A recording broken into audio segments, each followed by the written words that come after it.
Assalamualaikum warahmatullahi wabarakatuh. Untuk seluruh siswa, hari ini saya akan membahas materi lanjutan dari trigonometri, yaitu aturan sinus. Nah, sebelumnya kita sudah belajar mengenai sinus, kosinus, tangen, kotangen, kosinus, dan sekan dan kosekan.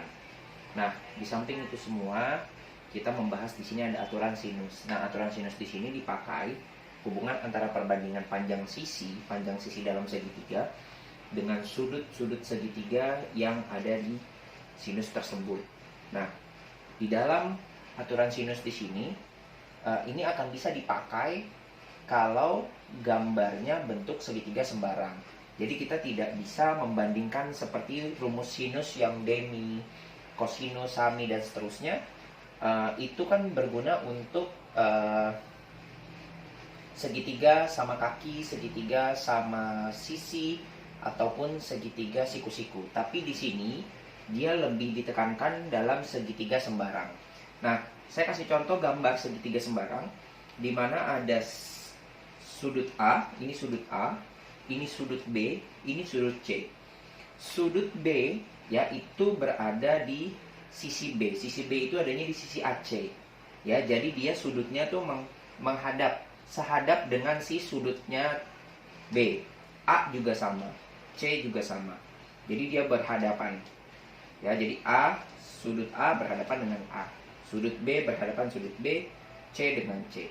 Ini sudah ada keterangannya, sudah ditulis oleh saya sendiri. A adalah panjang sisi A, B besar sudut yang dihadapkan di sisi A, B juga sama, C juga sama. Nah, terus apa garis putus-putus ini? Ini adalah siku-sikunya atau tingginya si setiap sudut. Jadi dia punya tinggi masing-masing. Ya, tapi yang kita pahami terlebih dahulu adalah si sudut ABC-nya terlebih dahulu. Saya ulang, ini A berhadapan dengan sudut A, B berhadapan dengan sudut B, C berhadapan dengan sudut C. Di sini ada rumusnya.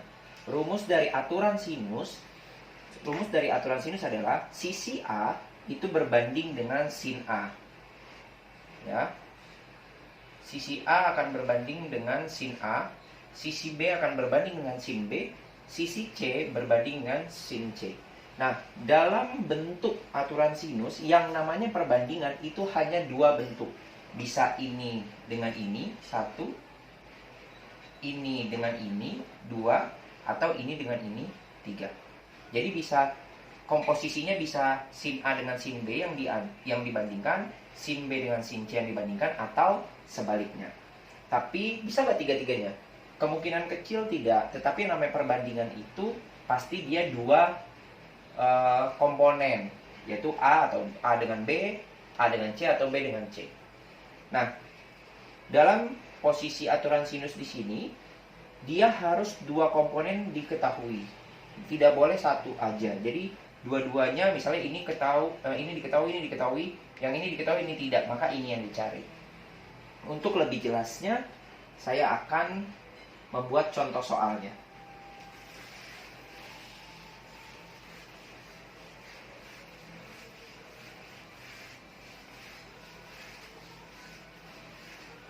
Semua keterangan yang tadi bisa dicatat nanti melalui via video yang sudah saya berikan di YouTube channel. Contoh soalnya, anggap saya buat gambar segitiga siku-siku atau segitiga sembarang, maaf. Saya buat segitiga sembarang. Ini A, ini B, ini C. Anggap saya kasih ini 45 derajat. Ini saya kasih 6 cm. Ini 3 cm. Ya. Nah, yang ini misalnya saya kasih 60 cm, 60 derajat. Nah, ada pertanyaannya adalah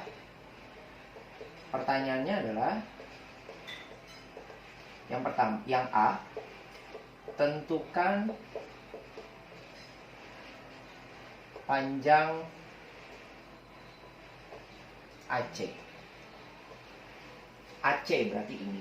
AC itu berarti sisinya sisi B. Ya, sisi B karena berhadapannya dengan B. Kalau berhadapan dengan B, kita perbandingkan dengan siapa? Kita bandingkan dengan yang sudah memiliki sudut serta yang sudah memiliki sisi. Yang mana? Yaitu yang A. A sudah memiliki sudut, bahkan sudah memiliki sisi. Maka kita tulis di sini. Sisi A per sin A sama dengan sisi B per sin B. Boleh tidak jika terbalik sinnya dulu yang di atas, dua-duanya ini di atas, ini di atas, ini di bawah? Boleh. Yang tidak boleh, sin A-nya di atas, sisi A-nya di bawah. Yang ini, sisi B-nya di atas, sin B-nya di bawah. Jadi, sinnya tidak segaris, ya. Tidak boleh. Jadi, kalau ini mau di atas kalian, ini ke bawah sekalian. Jadi, bareng-bareng. Atas kalian, ke bawah sekalian. Tidak boleh, ini di atas, ini di bawah. Ya. Jadi, sin harus sejajar dengan sin. Sisi harus sejajar dengan sisi.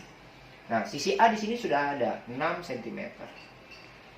Per sin A. Sin A berarti sin 45.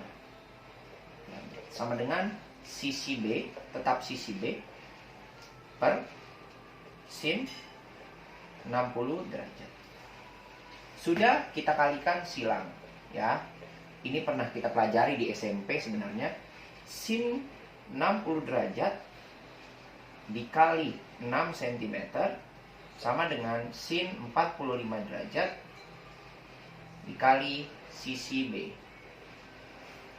Sin 60 derajat berapa? Ya, setengah akar 3 dikali 6 cm sama dengan setengah akar 2 dikali B. Ya, saya bikinnya B saja. Ini coret dapat 3. Jadi 3/2 akar 3 sama dengan setengah akar 2 kali B. Ya, saya lanjutkan di sini. Maka kita pindahkan ya, ini pindah ruas jadinya 3/2 akar 3 dibagi akar 2/2 sama dengan B. Ya, B-nya jadi sendiri, kan kita mencari B. Maka 3 akar 3/2 dikali 2 per akar 2. Ini dicoret, habis. Sama dengan B. Maka jadinya 3 akar 3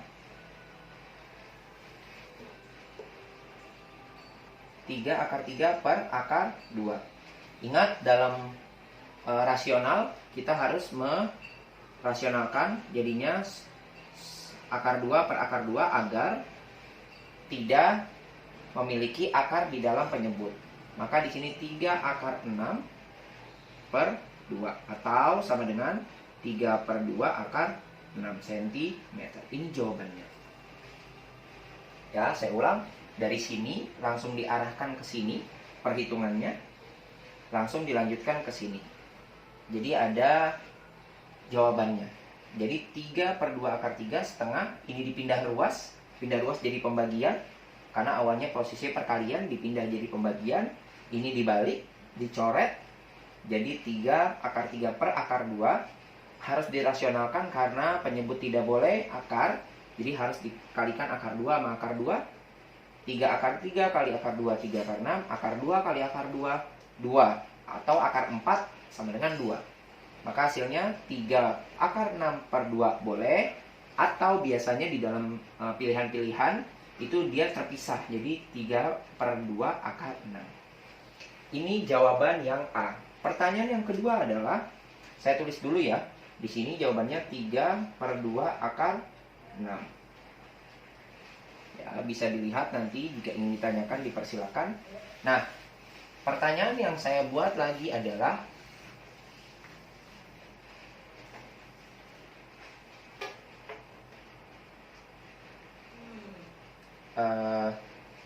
tentukan sudut C. Sudut C gimana cara ngitungnya? Sudut C cukup mudah. Tidak perlu kita hitung lagi, jelas. Segitiga ABC itu sama dengan sudut A tambah sudut B tambah sudut C. Totalnya 180 derajat. Sudut A-nya berapa? Sudut A-nya 45 derajat, sudut B 60 derajat, sudut C ya tetap sudut C. Maka 180 derajat dikurang 45 derajat dikurang 60 derajat sama dengan sudut C, maka sudut C sama dengan 75 derajat. Ini 75 derajat. Seperti itu. Nah, saya akan memberikan contoh soal lagi. Ya, contoh soal di mana bentuknya hampir sama, cuman kita ubah menjadi soal cerita.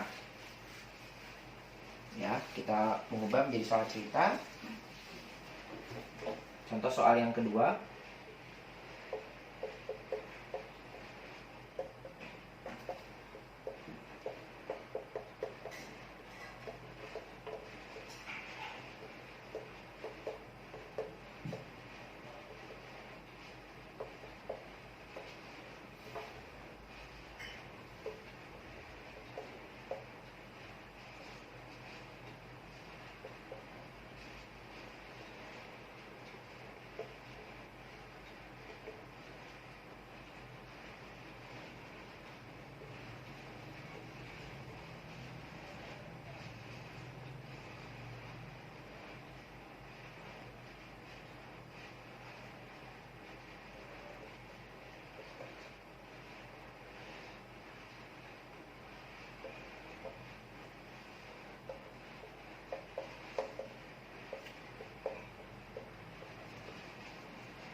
Oke. Diketahui segitiga EFG, kita buat segitiga EFG. Kita buat gambarnya dulu, EFG. Dengan sisi E. Sisi E itu adanya di sini ya, berarti ya, 5 cm. Sisi F 8 cm dan sisi G 6 cm. Jika sudut, ini sudut EFEG, FEG. Ini huruf tengahnya adalah sudutnya. FEG. FEG berarti ini yang diketahui 45 derajat. Ini ya, FEG. FEG. Nah, tentukan besar EGF. EGF berarti ini yang ditanya. Tadi yang ditanya adalah sisinya, sekarang yang ditanya adalah sudutnya. Bagaimana? Tetap cara menghitungnya adalah cari komponen yang sudah memiliki sudut dan sudah memiliki sisi, yaitu E. Berarti sisi E per, ini kita jawab ya, sisi E per sin E sama dengan sisi apa? Sisi G per sin G. Kita cari sisi E-nya berapa? Ya, 5 cm per sin 45 derajat sama dengan sisi G-nya 6 cm per sin G. Ya. Nah, sudah. Ini bisa dilihat ya. Saya hapus ya soalnya agar saya teruskan jawaban yang kita harus kerjakan. Kita lanjut ke sini. 5 cm, kita kalikan silang ya. 5 cm dikali sin G sama dengan sin 45 derajat dikali 6 cm. 5 dikali sin G sama dengan setengah akar 2 dikali 6. Coret, jadinya 3. Maka 5 dikali sin G sama dengan 3 akar 2. Maka sin G itu sama dengan 3, ini dipindah jadinya dibagi 3 per 5 akar 2. Sampai sini sudah betul? Betul. Sampai sini saja sudah betul. Tapi jika kalian ingin mengetahui berapa sih sin G, nah ini kan kalau sin G itu berarti dia sudut. Nah, kalau sudut, kalau seandainya dia bukan sudut sempurna, sudut istimewa maksudnya, seperti setengah, setengah akar 2, setengah akar 3, 1, 2, dan seterusnya, maka cukup jawabannya seperti ini. Tapi kalau sin setengah, oh berarti dia 30 derajat. Sin setengah akar 3, oh berarti dia 60 derajat. Jadi sudah sampai sini saja sudah cukup. Jika ingin tahu, pakai kalkulator. Pakai kalkulator untuk mengetahui berapa besar sudut. Jadi kalau untuk mengetahui besar sudutnya dia harus pakai kalkulator. Tapi sampai sini saja sudah betul. Jadi sin G pokoknya kita tahunya 3/5 akar 2. Ya. Sampai sini, jika ada yang ingin ditanyakan nanti bisa langsung menghubungi saya. Jika ada kekeliruan dari saya, bisa dikoreksi dan hubungi saya agar saya bisa memperbaiki. Terima kasih, kurang lebihnya mohon maaf. Assalamualaikum warahmatullahi wabarakatuh.